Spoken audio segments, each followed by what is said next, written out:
करब नहीं एको दिन तोर देख चढ़ल बाटे नवरातोर हम करब नहीं एको दिन तोर एगो हरब गरा दसुना की जोरे जोरे लादए राजा जी चुनार की जोरे जोरे लादए पिया जी चुनार की जोरे जोरे लादए राजा जी चुनार की जोरे जोरे लादए पिया जी चुनार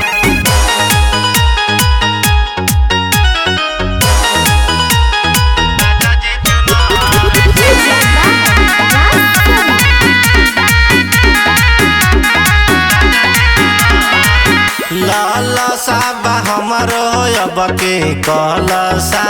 धराई पंडित जी से 9 दिन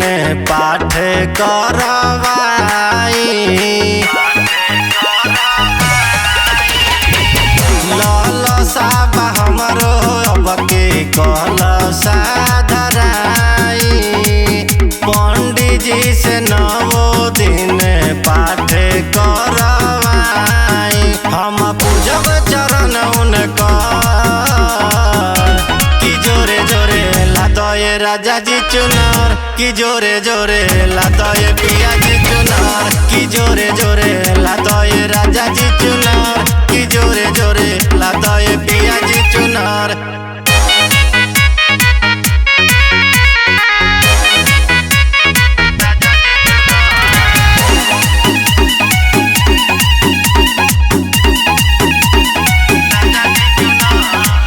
मालिनी के घर से अरउल फूलावाल आई सिंधु सुभाष से कही के पचरा गवाई